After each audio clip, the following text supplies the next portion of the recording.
Olá, pessoas. Esta é mais uma videoaula, acredito que a nona videoaula do curso de Circuitos Integrados e Sistemas Embarcados do período 2021.1. Hoje a gente vai continuar nossas questões teóricas de ordem prática, vamos dizer assim, como solucionar alguns problemas que acontecem quando estamos trabalhando com um sistema operacional de tempo real, em que ele vai ter preempção de tasks e que você tem também um controle de prioridade entre essas tasks.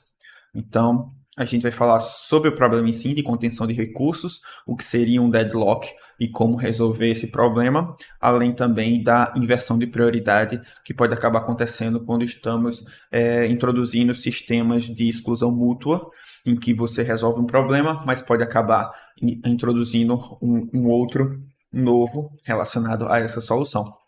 Então, começaremos explicando justamente qual é o objetivo, que é explicar por que as operações de exclusão mútua podem resultar em sérios problemas de tempo de execução. Basicamente, isso já foi visto, inclusive, na nossa prática. Então, o que acontece quando tentamos proteger algum recurso que é compartilhado com mais de uma task, o que acontece com o tempo de execução, o que acontece com os delays, delay until, quando alguém é forçado a esperar por um recurso que está em mãos de outra task, que está preso por outra task. Então, mostrar aqui o que é deadlock, e explicar como sistemas sem deadlock podem ser produzidos. Essa é a intenção, né? Mostrar qual é o problema e como resolver esse problema, descrever as técnicas de prevenção de deadlocks, destacando aquelas mais adequadas para sistemas rápidos. Nesse caso, sistemas rápidos justamente aqueles que precisam trabalhar em tempo real com tasks que precisam trocar de contexto muito rapidamente entre si para lidar com coisas que precisam serem tomadas em tempo real, descrever o que é a inversão de prioridade e por que ela degrada o desempenho do sistema, explicar a inversão de prioridade, como ela pode ser eliminada, alterando dinamicamente a prioridade das tasks, e descrever as operações do protocolo de herança de prioridade básica e de teto de prioridade imediata, que são justamente os dois mais utilizados para resolver esse problema de inversão de prioridade.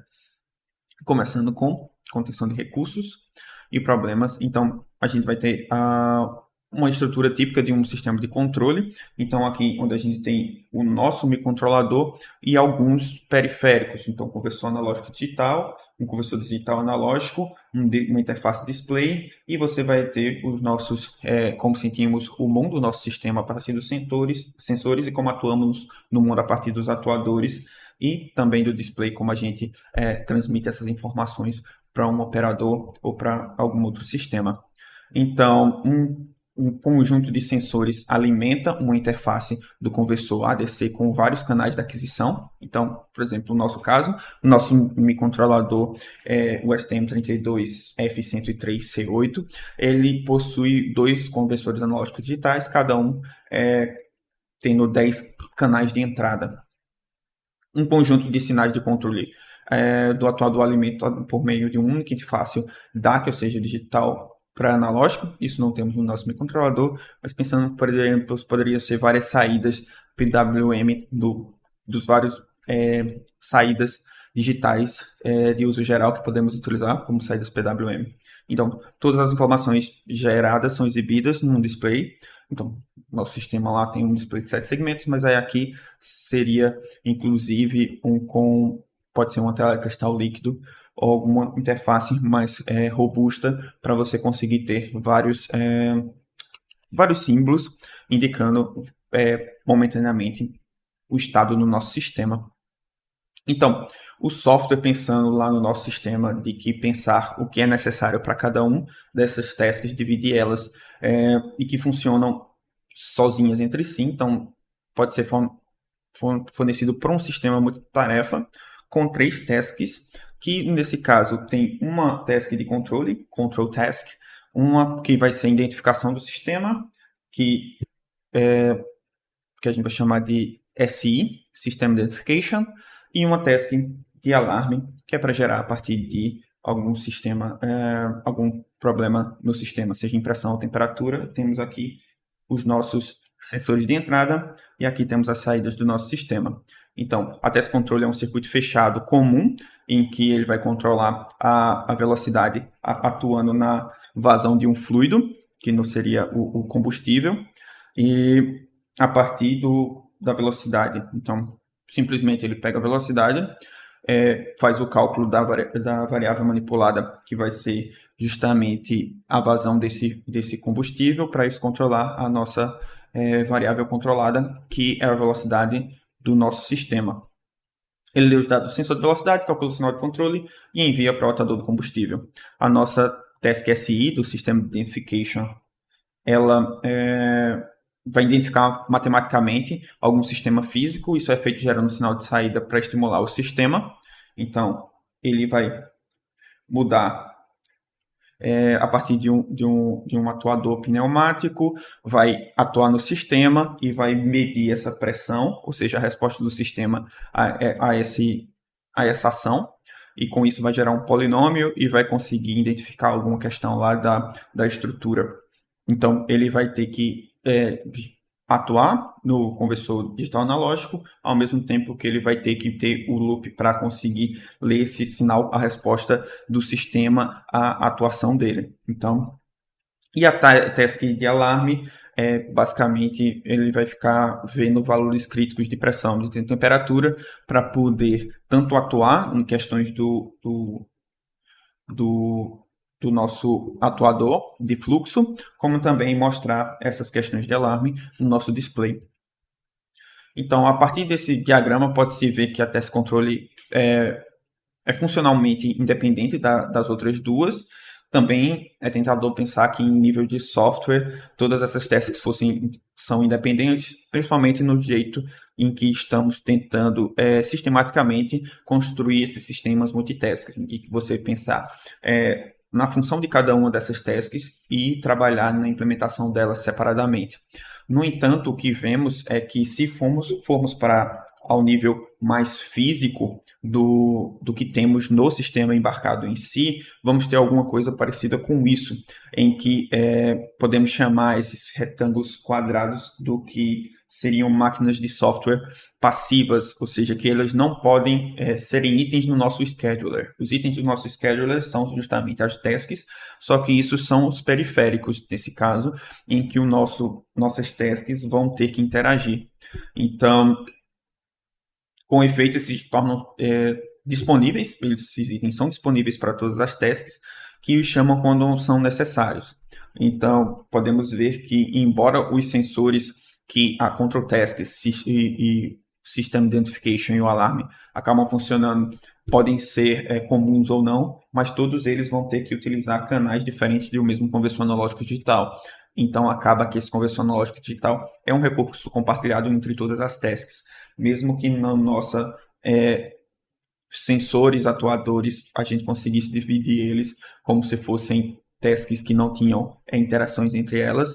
Graças a como o nosso sistema físico é implementado, a gente sim tem esses recursos compartilhados entre todas elas, entre alguns deles entre mais de uma, alguns deles entre todas essas tasks. Então, do ponto de vista prático, eles podem ser implementados com um pacote em Java, uma classe em C, C++, um arquivo e etc. O sistema tem esses três objetos passivos, que no nosso sistema embarcado seriam os periféricos, que é o conversor analógico digital, a nossa saída analógica, que seria justamente o nosso conversor digital para analógico, e o nosso display, que vai mostrar as informações.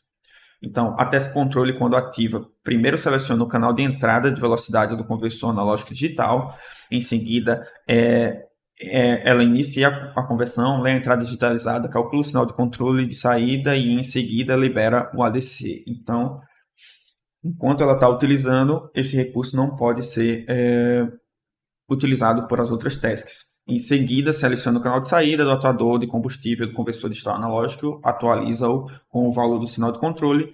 Feito isso, o DAC é liberado. Então, a mesma coisa, enquanto a task de controle está utilizando o conversor digital analógico, ele é um recurso que não pode ser utilizado por outras tasks. Então, a mesma coisa a gente pode fazer o paralelo com o que está acontecendo com a task SI, ela inicia, primeiro seleciona o canal de saída do atuador de fluxo, gera um sinal de estímulo, então ela primeiro pega o conversor analógico digital e vai tentar atuar no sistema. Em seguida, ela seleciona o canal de entrada para verificar a pressão da resposta do sistema a essa atuação que ela fez. E após N leituras, ou seja, ela vai fazer esse loop entre atuar no sistema, ler, atuar no sistema, ler, atuar no sistema, ler, ela vai gerar lá um polinômio para identificar essa estrutura.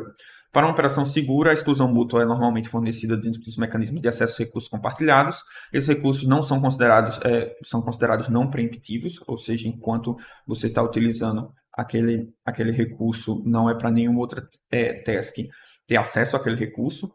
Usar a não preempção, entretanto, tem uma série de consequências, algumas bastante catastróficas. Então, mas vamos começar com uma situação normal em que não ocorre erros. Então, vamos pensar aqui que a gente tem as três tasks, os três recursos, o ADC, o DAC e o display. Aqui a gente tem as três tasks, o control SI e o alarme. Então, elas podem estar OR, que significa que estão running, ou S, que significa que estão suspensas. Então, vamos começar a considerar que no início todas elas estão suspensas e em um dado tempo T1, a gente tem que a task control fica ready. Então, em algum momento dentro da nossa task, ela vai tomar o ADC, enquanto ela estiver utilizando, o ADC fica preso, fica locked. Então, quando ela termina de utilizar o ADC, ela vai vai liberar o ADC. Então, digamos que aqui num tempo T2, existe a troca de contexto e quem passa a utilizar o sistema vai ser a task SI, da identificação do sistema. Então, como ela faz? Ela primeiro utiliza o DAC e para poder atuar no sistema. Então, ela também vai tentar pegar o ADC para poder ler a resposta do sistema a esse impulso, essa atuação que ela fez. Então, depois das N leituras, escritas e leituras, ela vai liberar primeiramente o DAC para depois liberar o ADC. Então, lá num tempo Tn mais 2, o que é que seja lá, então, tempo N, existe novamente a troca de contexto e a nossa task control volta a ficar running. Ela novamente vai pegar o DAC, então, porque agora ela calculou o valor lido e agora vai atuar no sistema. Então, digamos que em algum tempo a task alarme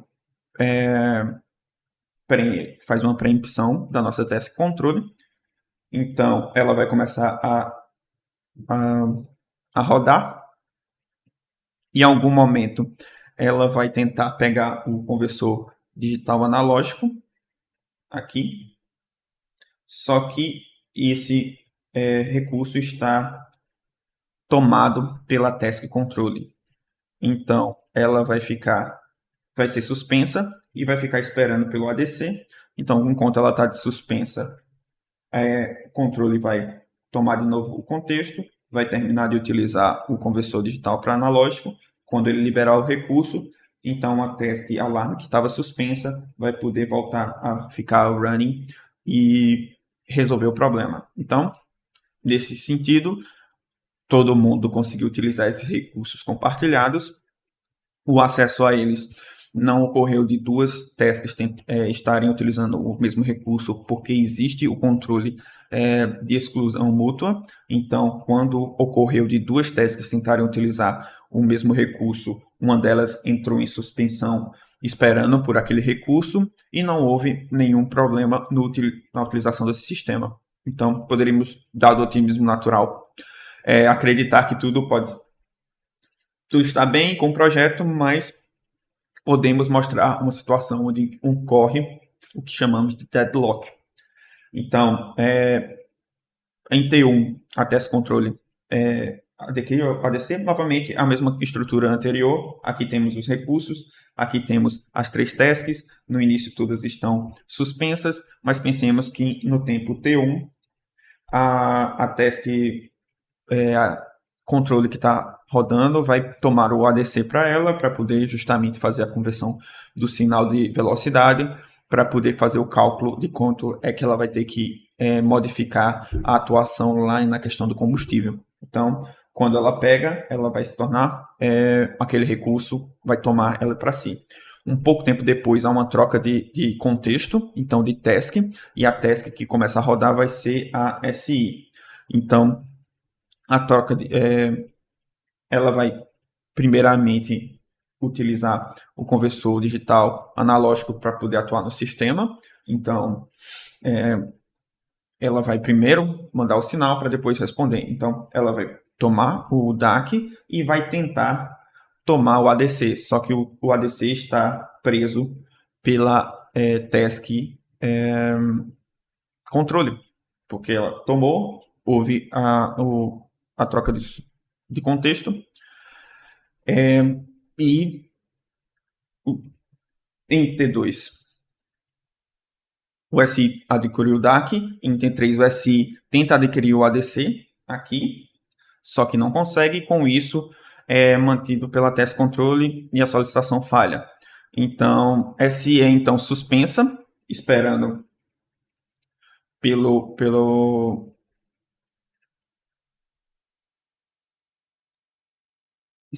recurso, que seria o conversor analógico digital. Então, em T4, controle tenta adquirir o DAC, ou seja, repetindo, controle ficou running, tomou o ADC, houve a troca de contexto, então começou o SI a rodar, tomou o DAC, o conversor digital analógico, foi tentar tomar o conversor analógico digital, não conseguiu porque já estava preso com controle, então houve a troca de contexto, controle começou a rodar, fez os cálculos necessários e precisava utilizar então o conversor digital analógico para poder atuar no sistema e controlar a vazão do combustível para controlar a velocidade. Então, só que quando ele tentar pegar esse conversor analógico digital, ele não vai conseguir, porque ele está mantido preso pela task SI. Então, controle é então suspensa. As duas tasks agora estão no chamado deadlock. Nenhuma delas pode prosseguir. Por quê? Porque uma tem um recurso que a outra está precisando e a outra está esperando por um recurso que a outra está utilizando. Então, nenhuma pode prosseguir. Então, observe que as outras tasks do sistema podem funcionar perfeitamente, desde que não queiram utilizar nem o conversor analógico digital, nem o conversor digital analógico. Isso, de fato, ilustra mais um aspecto importante do multitarefa, que especialmente você pode demorar para visualmente ver que o sistema não está funcionando corretamente, dado que muitas das tasks vão estar funcionando de forma correta, principalmente aquelas que não, nesse caso, não estão utilizando nenhum dos recursos compartilhados. Então pode demorar um tempo até que seja perceptível essa situação de deadlock. E então a sequência de eventos, um jeito da gente tentar procurar entender o que está acontecendo é mostrar nesse diagrama aqui, a partir de uma sequência de eventos. Aqui uma task pode reter o recurso enquanto espera adquirir um segundo. Então, observe um compartilhamento de recursos resulta em uma forma simples de dependência circular. É muito fácil ver que um ciclo de dependência é formado. Então, justamente porque em T1 o DAC é tomado, vai ser necessário para test control, mas ele pega primeiro o ADC. Então, o ADC é necessário para o SI, e o SI já está com o DAC. Então, se a gente fizer um caminho da test control, está segurando o ADC, que é necessário para a task SI, que está segurando o DAC.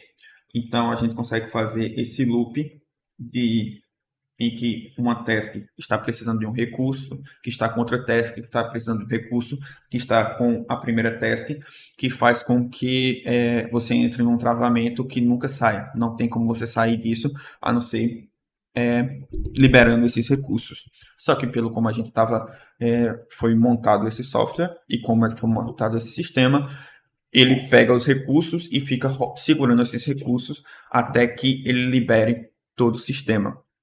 Então, vai ocorrer deadlock.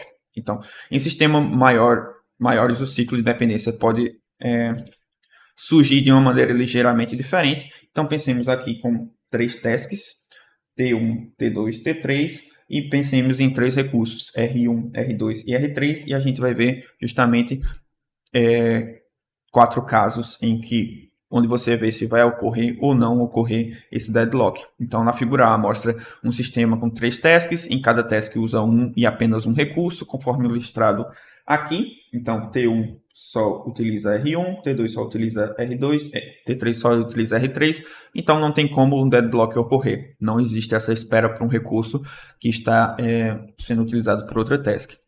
Já na figura B é diferente. Aqui a task T1 utiliza o recurso R1, mas apenas a task 2 utiliza R1 e R2. E da mesma forma, a task T3 utiliza R2 e R3. Novamente, aqui não vai ter como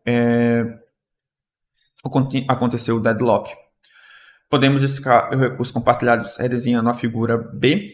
Então, veja a figura C, que seria justamente que somente fazendo esse caminho aqui. T1 precisa de R1, que precisa de R2, T2 precisa de R2, que precisa de R3. Então, simplesmente essa C é simplesmente fazendo o caminho. Mas mesmo assim, na pior das hipóteses, você não vai ter o deadlock, justamente porque a gente não fechou o ciclo. Então, agora considere por algum motivo que T1 precisa do recurso R3. Aí, se isso ocorrer, a gente vai ter o ciclo fechado, mostrando a dependência entre as tasks, e mesmo que no funcionamento normal, vamos dizer assim, ou do esperado do sistema, essa dependência não pode ocorrer, mas no comportamento dinâmico desse sistema, a partir de horas, dias, meses, anos rodando, essa situação pode ocorrer. Então, isso deve ser evitado.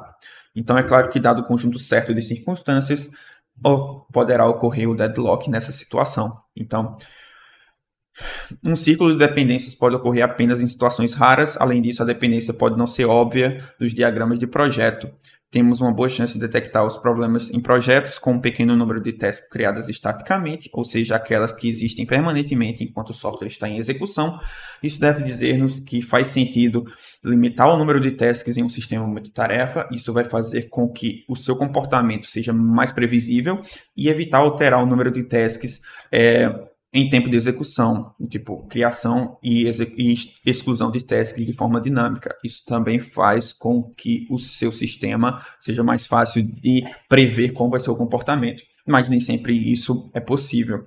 Então, a gente é interessante ver quais as condições que são necessárias antes de que um deadlock ocorrer. Então, como a gente prevê se isso vai acontecer dentro de um dado sistema. Então, são 4. Então, uma task que tem uso exclusivo de um recurso, ou seja, se no nosso sistema não existe, não tem a necessidade de exclusão mútua, de mutual exclusion, então a gente sabe que o nosso sistema não vai estar sujeito a esses deadlocks. 2, uma task pode reter o recurso enquanto espera por outro recurso, que é o chamado hold and wait, ou seja, ele consegue pegar um recurso compartilhado e continuar segurando enquanto está esperando por outro. Por exemplo, a nossa task SI lá, que precisava do conversor analógico digital e digital analógico ao mesmo tempo para poder atuar no sistema e esperar a resposta do sistema a essa atuação.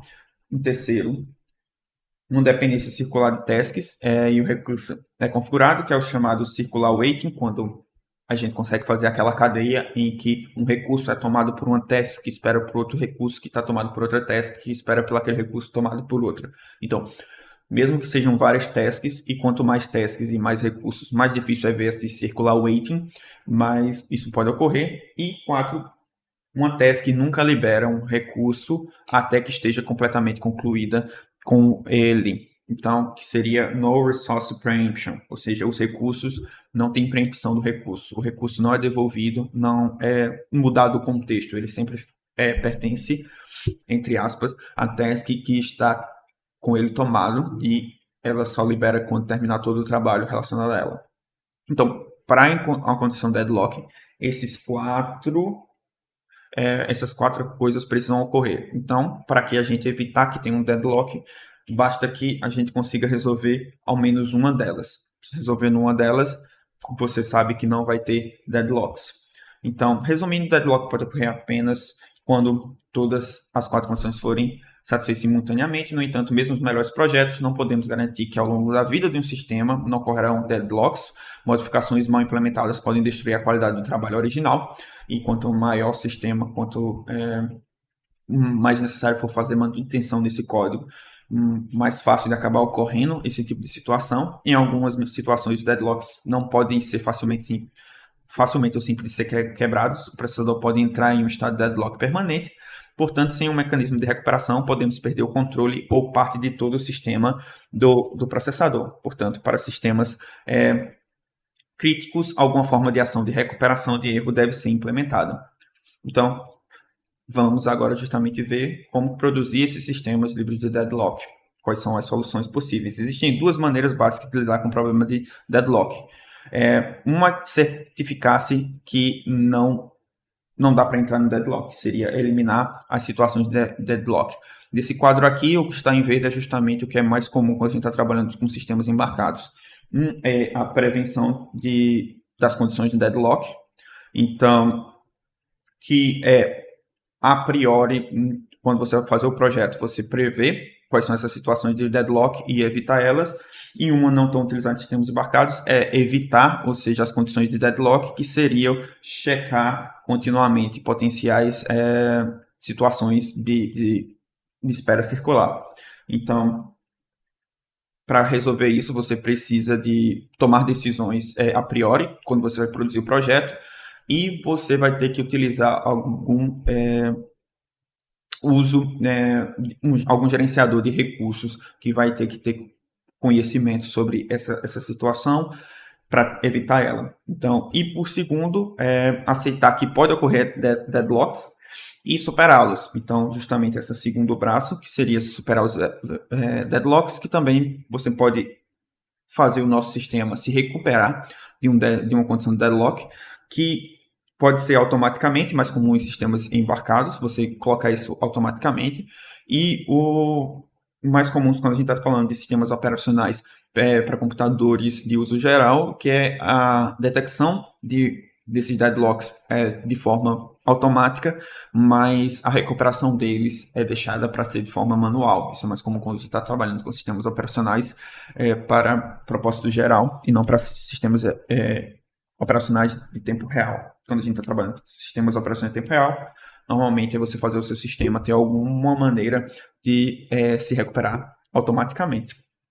Para evitar deadlocks, devemos garantir que pelo menos uma das quatro condições listadas anteriormente não possa ocorrer. Isso requer que tomemos decisões de projeto a priori sobre os recursos compartilhados. Para sistemas complexos, pode ser necessário fornecer um gerenciamento de recursos de software, o que vai dar um overhead no nosso sistema, vai precisar de um processamento maior para o nosso scheduler, justamente porque ele vai ter que gerenciar esses recursos. A prevenção é baseada principalmente no controle do que acontece em tempo de execução. A chave é garantir o comportamento do tempo de execução não leve dependências circulares. E isso nem sempre é simples. E muitas vezes depende de um pouco do sistema operacional que você está utilizando, junto com essas condições que tentamos evitar. Então, a central para isso, para o reconhecimento e o conhecimento desses sistemas é ter o sistema saber das relações, ter que tomar as relações, guardar as relações dos recursos e das tasks, quais são os recursos que estão requeridos por as tasks e quais estão em uso, quais são os recursos alocados para as tasks, mas que ainda não foram requeridos, ou seja, as pré-requeridos, vamos dizer assim, as tasks que estão em execução que ainda não estão utilizando tal recurso, mas que vão poder utilizar. E os recursos disponíveis em uso. Tudo isso vai ter que ser monitorado pelo nosso sistema operacional, porque isso vai trazer justamente uma necessidade de processamento e também e para scheduler, para o nosso executivo executar isso, para o nosso sistema operacional executar isso, ele vai tomar o processador para si e vai ser tempo em que as nossas tasks não estão rodando. Então, o quão mais rápido o nosso sistema precisa executar, mais isso tem que ser bem controlado e o quão mais enxuto ser esse sistema, melhor. Com menos coisas a gente precisar, com menos tempo e menos processamento a gente precisa fazer para ter controle de todas essas situações.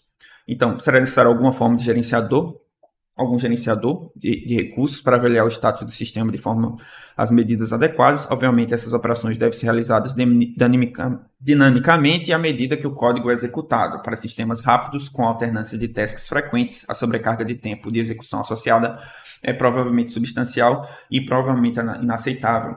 Como resultado, a prevenção de deadlocks raramente é utilizada em sistemas de tempo real. O que normalmente você faz, como já dito anteriormente, é caso o seu sistema precise dessa task, essa alternância entre tasks frequentes, você tem que garantir que o uso desses recursos compartilhados seja no menor tempo possível e o que você faz geralmente é suspender o scheduler, você suspender as interrupções, utilizar o recurso nas áreas críticas do código e depois recuperar o seu scheduler.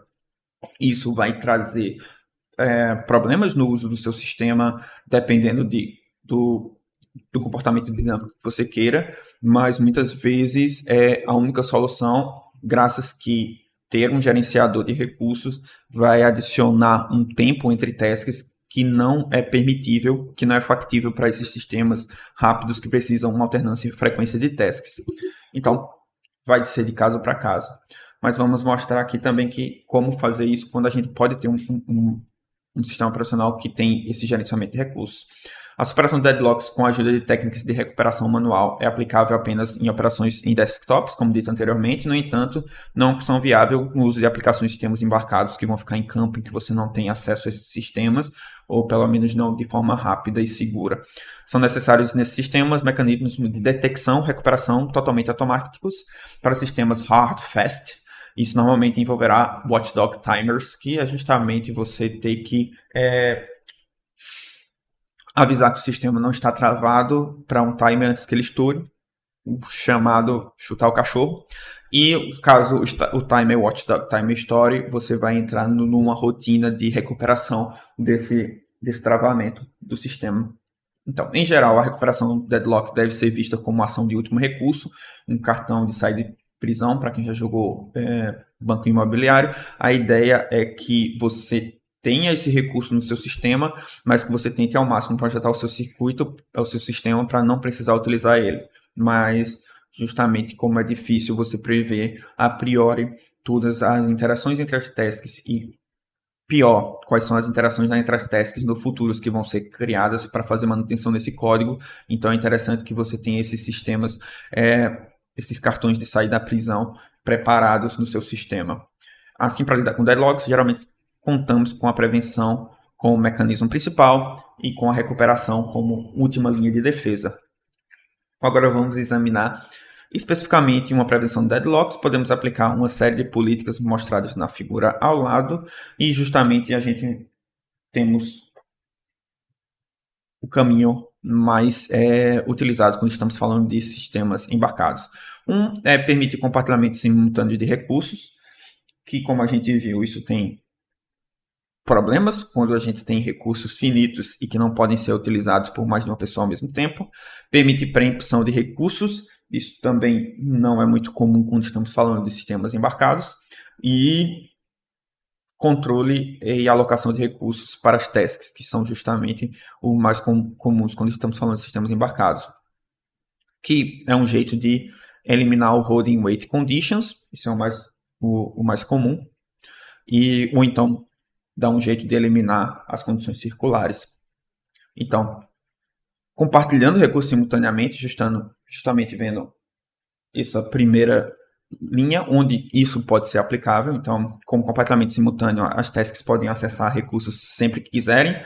Então, nesse sistema não há exclusão mútua. Isso, embora propicie simplicidade, é geralmente inaceitável em qualquer forma de sistema crítico. Os perigos da interferência indesejada na task falam por si. Existe, porém, outra maneira de lidar com o problema de acesso, que é colocar as tasks em fila para usar o recurso. Essa técnica é frequentemente usada em impressoras compartilhadas, plotters, interfaces de rede e similares, em que você simplesmente coloca quem chega para utilizar um recurso, vai entrar na fila e vai um depois do outro. Normalmente é implementado por meio de um manipulador de recursos enfileirado. Do ponto de vista das tasks, essa partilha parece ser simultânea, embora a perspectiva de trabalho seja inteiramente sequencial. Implícito na abordagem está o tempo não especificamente urgente, ou seja, justamente essa fila que simplesmente quem chega entra na fila para utilizar o recurso. E como se isso, por exemplo, a gente pode ver em impressoras. Isso pode demorar muito tempo, dependendo da rede. E também nem sempre é factível. Permitindo a preferência de solicitação, com a preempção de recursos, um recurso mantido bloqueado por uma task suspensa pode ser recuperado pelo uso de uma task em execução. É claro que essa abordagem com compartilhamento simultâneo pode levar a situações perigosas e deve ser usado com cuidado, com parcimônia. No entanto, existem situações que podem funcionar de forma eficaz e segura. Isso é útil, por exemplo, ao examinar o conteúdo de dados compartilhados, ao verificar status dispositivo de entrada e saída. O intuito aqui é que você pode preempter o recurso e dar acesso a outra coisa, outra task. Então, o cenário a seguir mostra a técnica em ação. A task A faz o acesso à leitura e o armazenamento de dados e o bloqueia. Algum tempo depois, essa task A é suspensa, sendo substituída pela task B.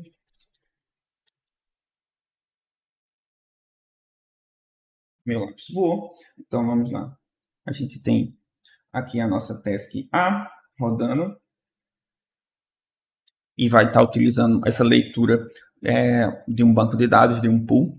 E em algum tempo depois ela é suspensa, vamos dizer aqui em T1, e quem toma vai ser uma task B, que descobre que deseja ler o armazenamento dos dados, mesmo que esse recurso esteja bloqueado. Ou seja, vamos dizer aqui que aqui no momento esse nosso recurso R foi tomado.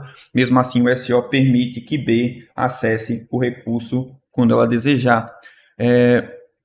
O que acontece, na verdade, é que o recurso é realocado temporariamente.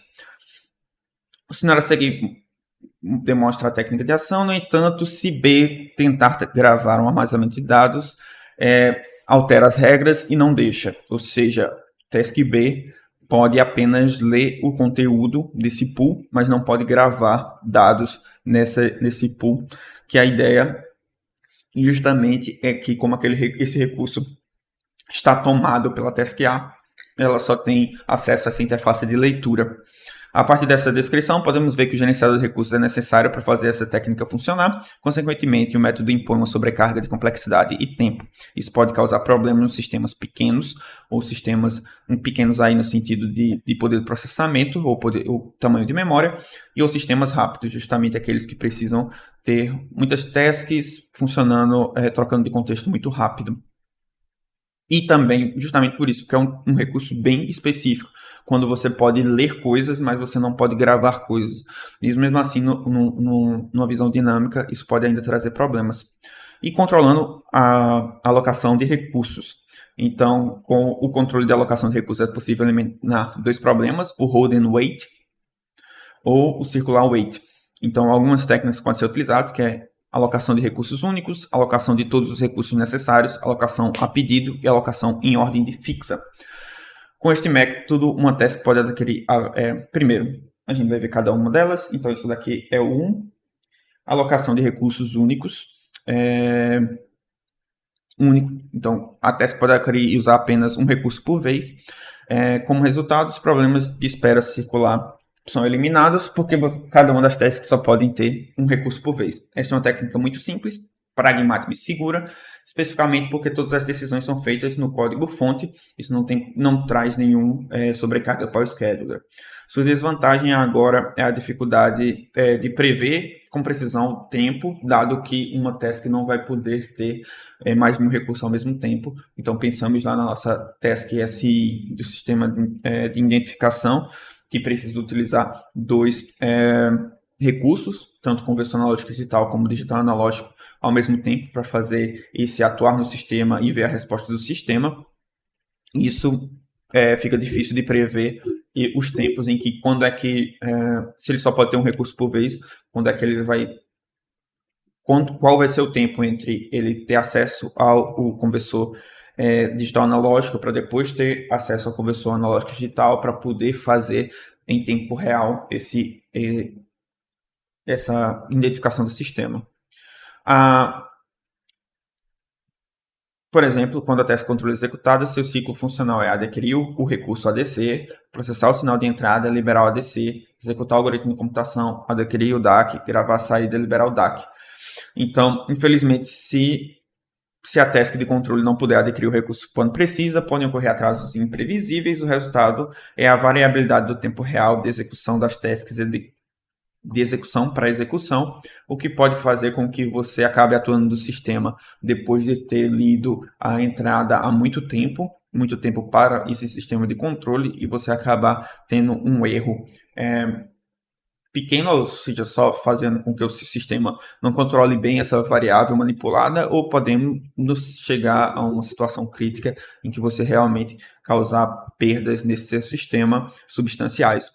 Para minimizar esse problema, os tempos de retenção do recurso devem ser os mais curtos possíveis. De uma certa forma, essa solução de retenção dos recursos deve ser o mais curto possível. Está atrelado a basicamente tudo quando a gente está trabalhando com sistemas embarcados, sistemas multitarefas. Isso é uma solução, uma priori que temos que levar sempre que estamos trabalhando com qualquer tipo de sistema. Então, aqui as tasks captam, esse é o 2, né? Alocação de todos os recursos necessários. Aqui as tasks captam todos os recursos necessários simultaneamente. Então, não há espera por recursos e, com isso, não vai ocorrer os deadlocks. O método é simples, seguro e eficaz, mas também tem a desvantagem do bloqueio das tasks. Ou seja, o resultado que o desempenho geral do sistema pode ser significativamente degradado, justamente porque se alguma outra task está precisando só de algum desses recursos durante um tempo muito curto, pode esperar por uma task que está utilizando 2, 3 deles durante um tempo maior. Então, a forma como o sistema se comporta dinamicamente fica prejudicado. Alocação a pedido, então aqui é o nosso terceira solução. Aqui uma task requer o uso de recursos à medida que é executada a task, adquirindo gradualmente os itens necessários. No entanto, se ele solicitar um recurso que esteja bloqueado, ele será suspenso, ao mesmo tempo ele libera todos o que ele já tinha em posse. Na próxima ativação, ele tenta adquirir o conjunto necessário de recursos. Isso, embora elimine o wait and hold, ou hold and wait, agora ficou a dúvida qual é o certo. E é um procedimento complexo, com comportamento de temporização bastante imprevisível, então você exige do seu scheduler que ele controle isso, à medida que também o comportamento dinâmico desse sistema fica difícil de prever. Como tal, é muito improvável que sejam utilizados em sistemas de tempo real, especificamente em aplicações que precisam ser rápidas ou precisam ser críticas. Uma vez, por exemplo, você precisa atuar criticamente num sistema que vai precisar de mais de um recurso compartilhado e simplesmente ficar esperando toda vez adquirir esses dois recursos pode ficar bem complicado. Então, e a alocação por ordem fixa é o nosso quarto sistema. O princípio básico é que uma task, quando ativada, solicita cada um dos recursos individualmente quando necessário. Se o recurso estiver livre, ele será alocado para a task. Existe uma ordem de pedido definida para os recursos. Se um segundo recurso for necessário, um segundo pedido será emitido e assim por diante para recursos adicionais.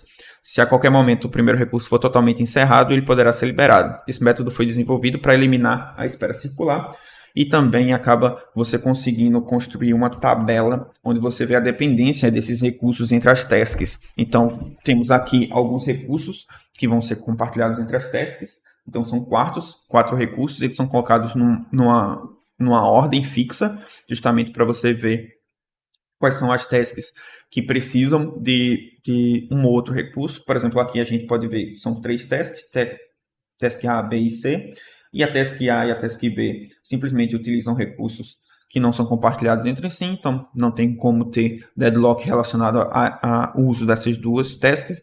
No entanto, com a task C compartilha o ADC, o DAC com a task B e compartilha o display com a task A. Então, na prática, temos que temos quais são os recursos que são necessários. O C, quais são os recursos que foram claimed, ou seja, que foram pedidos para o sistema para dar.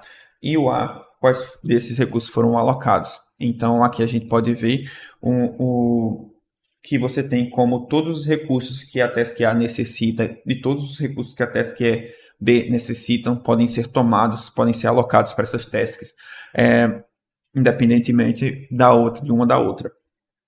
Mas já quando a gente tem, por exemplo, a task B rodando e vamos dizer que um dado tempo tomou tanto o DAC como o ADC, e vamos dizer que a task C em algum momento pede para utilizar o display, ele vai estar disponível, ele vai ficar alocado, mas uma vez que ele peça para utilizar o DAC, ele não vai conseguir, e essa task vai ser suspensa e vai liberar o recurso.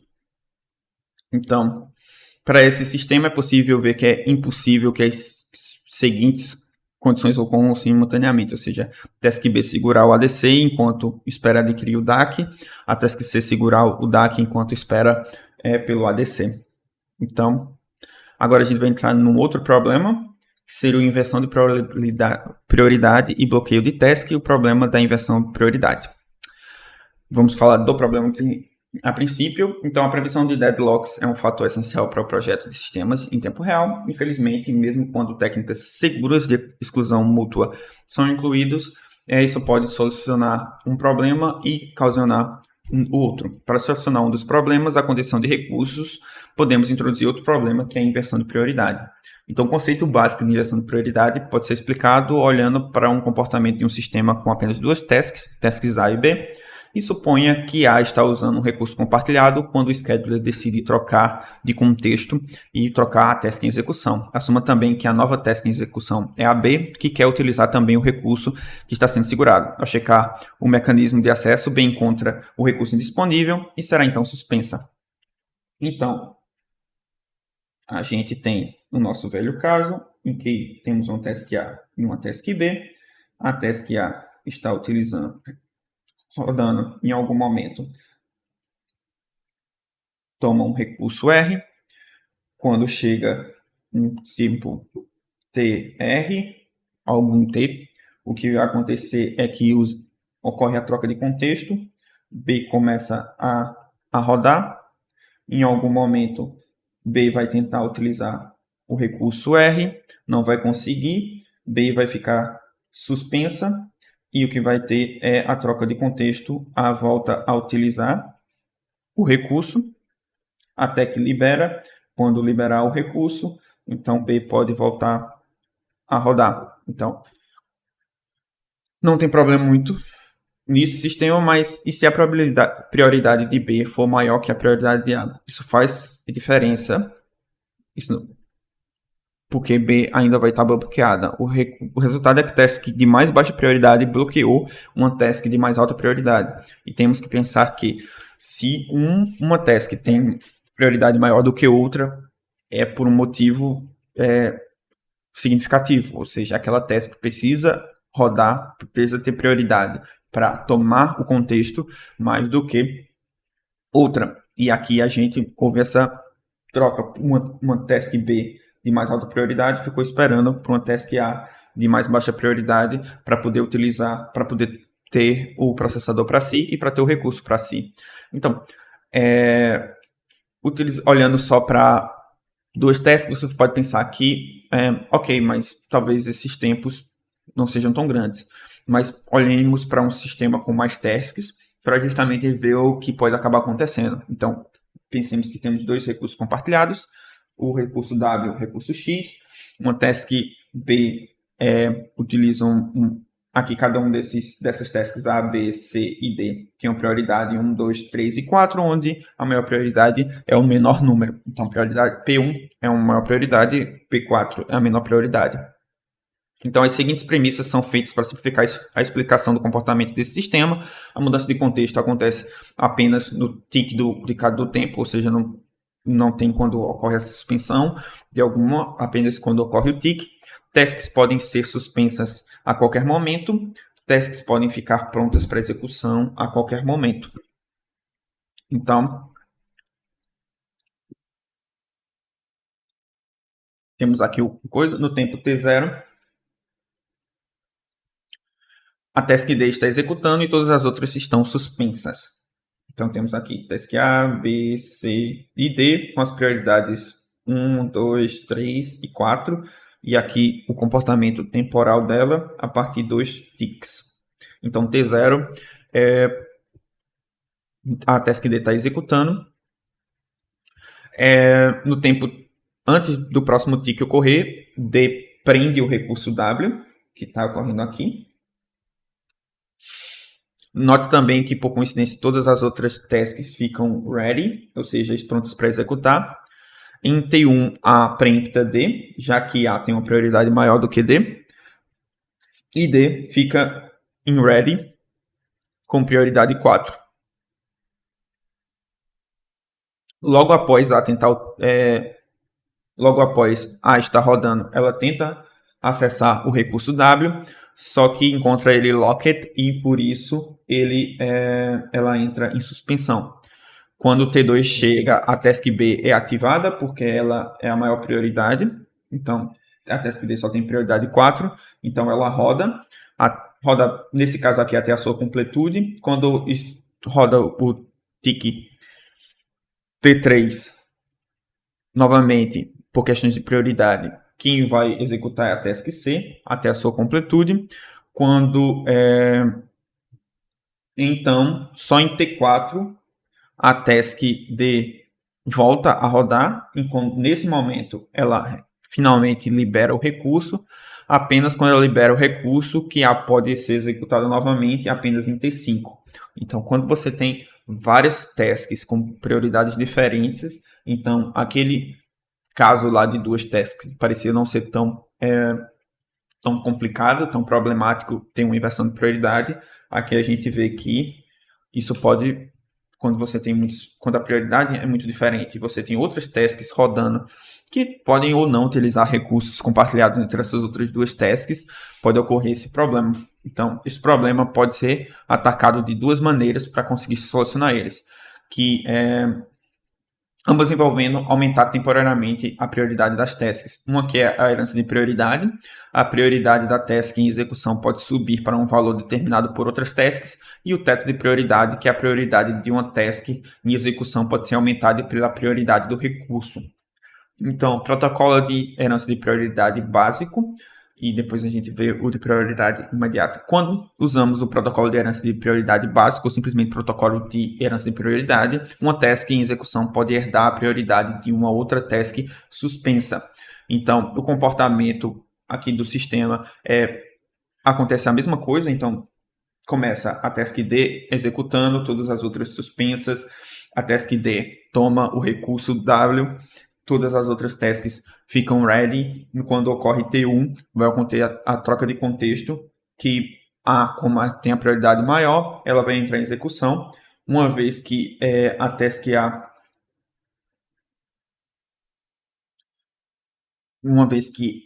A tenta tomar o recurso, aí nesse momento a task D muda a prioridade de 4 para 1. Ela herda a prioridade da task A.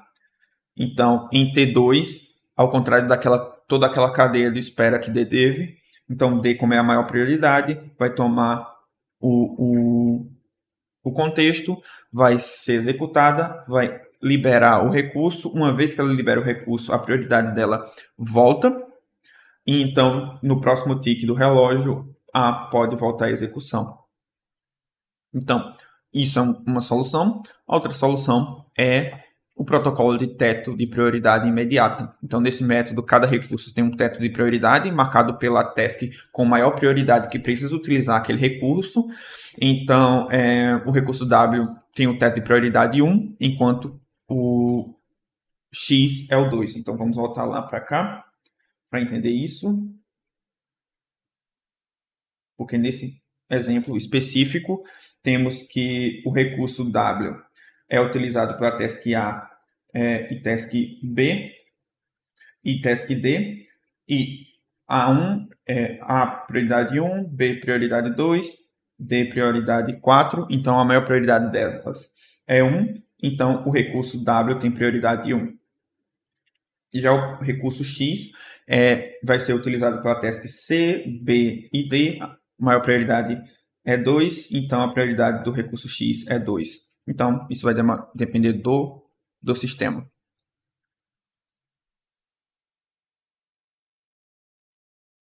Quando uma task prende um recurso, imediatamente sua prioridade sobe para a prioridade do recurso, ou seja, que é a prioridade da maior task que precisa utilizar aquele recurso. Logo, quando uma task adquirir um recurso, ela não pode ser preemptada por uma task que compartilha o recurso com porque ela vai ter a prioridade menor ou igual e é dado a prioridade para a task que está utilizando o recurso. Note também que ela continua podendo ser preemptada por uma task que possua uma prioridade maior do que o teto do recurso. Por definição, tais tasks não compartilham o mesmo recurso que está sendo bloqueado, porque senão aquele recurso teria uma prioridade maior. Então, não existe inversão de prioridade. Então, em T0, D está executando, todas as outras tasks estão suspensas aqui, mesmo processo antes. Pouco tempo depois de T1, C fica ready, tendo prioridade 3 aqui.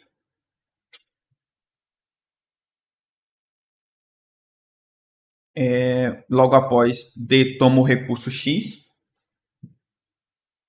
A prioridade D sobe para 2.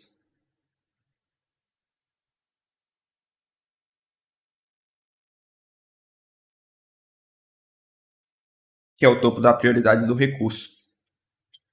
Ao reagendar em T2, D continua, porque ela tem prioridade maior para as que estão ready. No próximo evento interessante, quando D libera o recurso, sua prioridade volta para 4. Então, ela libera o recurso, prioridade volta para 4.